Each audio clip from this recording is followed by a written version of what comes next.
Au bout de 8 heures de ronde, pour vérifier que la zone n'était pas sous surveillance, ce qu'on appelait le parcours de détection de surveillance, PDS, Sam commença à serrer moins fort le volant, et son pouls se mit à ralentir. Il s'était arrêté à 3 reprises, dans Damas et en périphérie.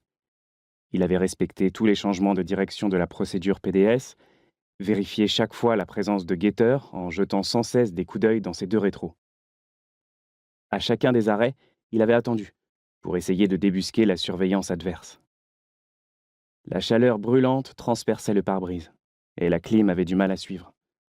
Son dos était endolori, ses épaules lui donnaient l'impression d'être définitivement voûté. Coincé dans un bouchon, il s'engagea au pas sur un carrefour ombragé de palmiers et de pins. Le feu rouge était interminable.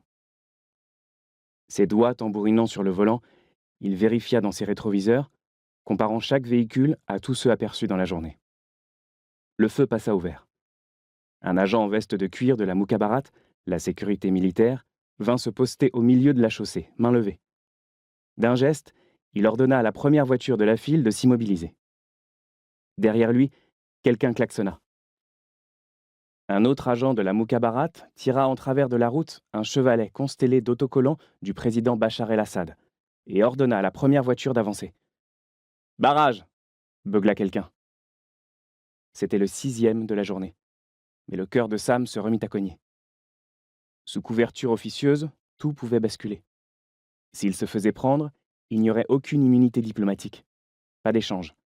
Il disparaîtrait dans une geôle en sous-sol. Il faudrait être un sociopathe pour circuler en pays hostile sans solution de repli et ne pas être sur les nerfs. Il sortit son passeport de sa poche poitrine et le plaça sur le tableau de bord. Une pièce d'identité canadienne, bleu foncé, pour touristes, assortie d'une photo au nom d'un dénommé James Henson. Celle de Sam, tout comme la date de naissance.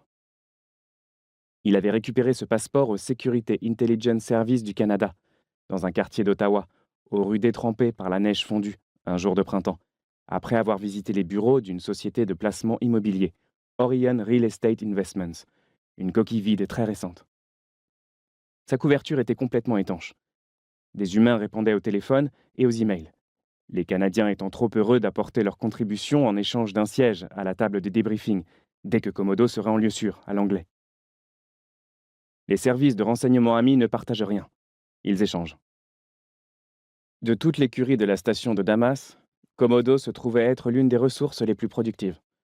La quarantaine, solitaire, un peu glaçant au vu des télégrammes opérationnels, c'était un scientifique de niveau intermédiaire au Centre d'études et de recherche scientifiques syrien, le CERS, l'organisation responsable des armes chimiques d'Assad. Or, la NSA pensait que les Syriens avaient percé le dispositif secret de communication de Komodo, et, au terme d'une journée frénétique, l'Anglais avait échafaudé un plan d'exfiltration imposant à Sam d'entrer en Syrie sous couverture de cadre commercial afin d'en sortir leur informateur.